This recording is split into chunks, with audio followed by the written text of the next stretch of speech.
Pemirsa, aktivitas pertanian yang selama ini menjadi rutinitas petani paling digemari wisatawan untuk pengunjung di Jatiluwih. Di samping itu, tarian burung paksi atau Jatayu sebagai ikon desa Jatiluwih juga tidak kalah menarik minat wisatawan.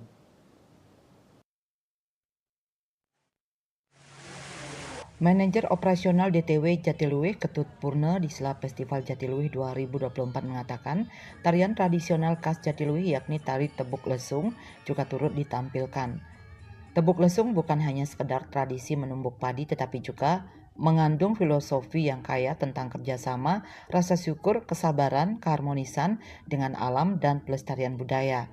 Tradisi ini menjadi pengingat bagi masyarakat Bali untuk selalu bersyukur atas apa yang mereka miliki dan menjaga nilai-nilai budaya leluhur mereka. Selain itu, kegiatan pertanian dari tahapan mengolah lahan pertanian sebelum ditanami padi, mulai dari membajak atau metekap, juga menjadi magnet tersendiri bagi wisatawan asing yang berkunjung ke Jatiluwih. Prosesnya kalau bahasa Balinya itu ngurit, kalau bahasa Indonesianya membuat bibit padi Bali. Ini memang dari apa namanya itu, dari leluhur. Dia yang memberikan saya contoh-contoh dari turun temurun. Unggulannya ya kadang bisa Pak, kadang begini. Biasanya satu waro itu dia menghasilkan berapa? 40%, 50%. Kalau di sini bisa sampai 70. Dan keunikannya satu lagi, baunya pada waktu dia masak itu Pak, luar biasa. Luar biasa baunya, kayak apa itu, harum manis. Tari burung paksi Jatayu menjadi tarian ikon Jatiluwih.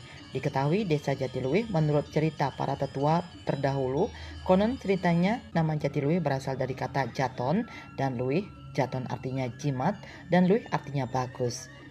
Bertitik tolak dari arti kata tersebut, maka desa Jatiluwih diartikan sebuah desa yang mempunyai jimat yang benar-benar bagus atau berwasiat. Sebenarnya ciri khas menurut cerita orang tua sih, kata Jatiluwih itu kan dari Jaton Ayu gitu loh. Ya, itu merubah menjadi Jatiluwih. Nah, Jaton Ayu itu sama dengan Jatayu, itu diplesetkan menjadi, bukan plesetkan, lihat Jaton Ayu jadi Jatayu gitu. Makanya itulah yang kita pakai tariannya sebagai ikon di Jatiluwih. Raiswantara, Bali TV.